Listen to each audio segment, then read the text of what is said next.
Gmail est l'une des messageries les plus répandues actuellement, souvent employée par des personnes qui veulent rester discrètes. Mais c'est pourtant la moins sûre pour communiquer d'une façon anonyme.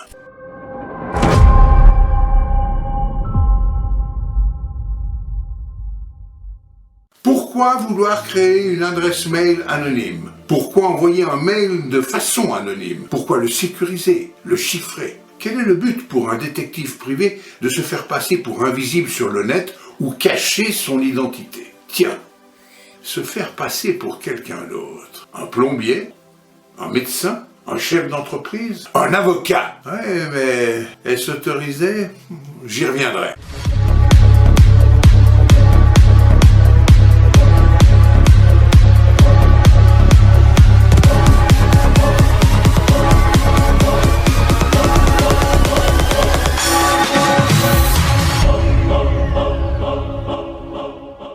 Gmail est l'une des messageries les plus répandues actuellement. Mais c'est pourtant la moins sûre pour communiquer de façon anonyme. Les courtiers en data revendent vos informations privées aux plus offrants. Des fuites se produisent régulièrement et certaines activités comme le journalisme ou le détective privé exigent un certain niveau d'anonymat, mais aussi la volonté de protéger sa vie privée, ses informations bancaires, ses clients, ses sources. Le détective privé doit s'équiper, porter des vêtements spécifiques, utiliser du matériel pour la prise d'images, posséder différents véhicules. Je te l'explique dans d'autres vidéos. Le mail anonyme est sécurisé, fait partie de cette panoplie de base.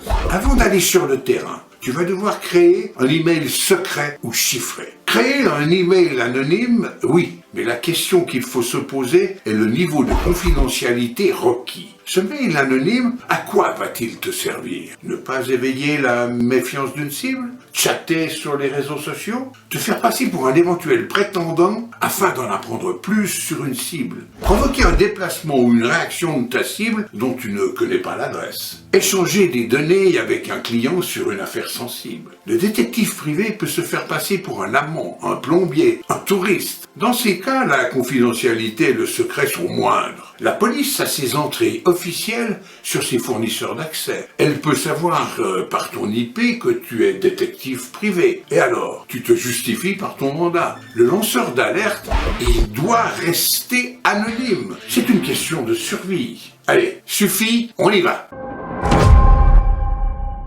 Je cherche une cible et je n'ai que son mail. Je veux lui envoyer un message pensé, réfléchi, nourri d'une légende. Mais je ne veux pas apparaître en tant que Thomas Dufour, car tout le monde sait que je suis détective privé. Si tu ne le sais pas encore, tu tapes mon nom sur Internet. Je veux éviter d'alarmer ma cible et je lui écris en tant que Hubert Berthier. Cela me permettra de connaître au cours des échanges sa ville, son adresse ou son numéro de téléphone. Parfois, il faudra même se présenter physiquement. Et alors, le premier niveau de confidentialité concerne la personne qui veut juste créer un faux compte jetable qui ne va servir qu'une fois ou deux. Le deuxième niveau concerne celui qui veut rester protégé par des messages secrets codés de bout en bout que l'on ne peut pas intercepter. Ce cas de figure, c'est pour mes clients people, célébrités, politiques, des affaires sensibles. J'écris sous le nom de Tom Dufour, oui, je suis l'expéditeur, mais seul mon destinataire pourra en prendre connaissance.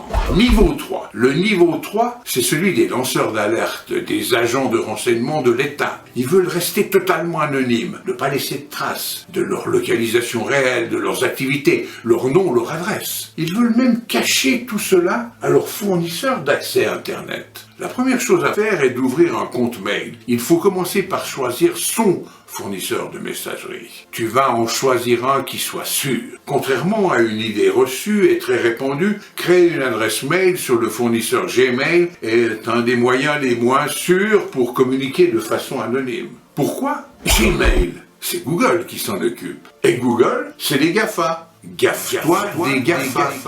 Tu commences à le savoir. Quand c'est gratuit, le produit c'est toi. Gmail, ce service de messagerie, à l'instar de beaucoup d'autres, va collecter tes données d'activité et finir par connaître ta véritable identité. Ton adresse IP, celle qui te relie à ton fournisseur d'accès, va les aider à te démasquer. Quand la police demande à qui appartient une adresse IP, elle reçoit tes coordonnées de la part de ton fournisseur d'accès. Nom, prénom, date de naissance, adresse, éventuellement le numéro de ta visa. Bref, ton profil complet et ceci dans les moindres détails. Alors, quel fournisseur d'adresse choisir? Pour une somme abordable, je te recommande Hotmail, une société allemande dont l'avantage est de faire disparaître de l'entête de ton message ton adresse IP.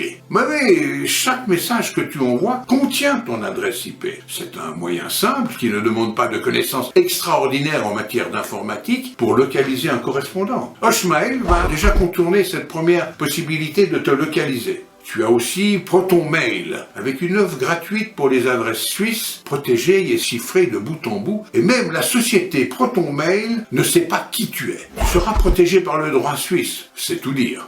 Nous sommes entre personnes de bonnes intentions. Là, j'évoquais les besoins du lanceur d'alerte. Bon, il y en a d'autres, des fournisseurs d'adresses. En tant que futur détective privé, je te laisse réaliser ton enquête. Tu prendras soin de bien choisir ton navigateur. Prends un navigateur sécurisé comme Safe Browser de Kaspersky. Utilise toujours le mode fantôme ou navigation privée. Et ça t'évite déjà tous les cookies qui sont stockés dans ta bécane et qui vont s'éliminer à chaque fermeture du navigateur. Je reprends. Tu as choisi Hubert Berthier. Tu vas sur ProtonMail, ce qui te donne hubertberthier@protonmail.com. Mais tu veux également éviter de dévoiler ta localisation, cacher ton adresse IP.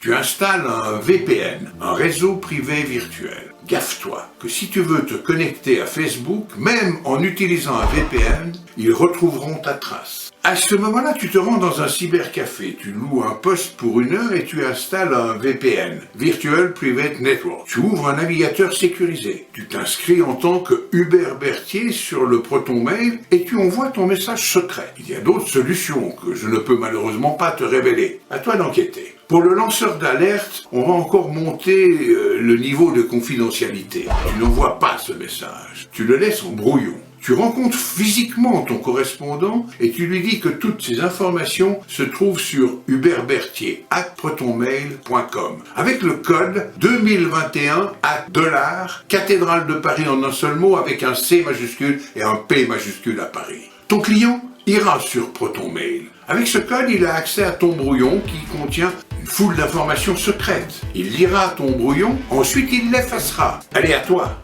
vas-y, un message t'attend.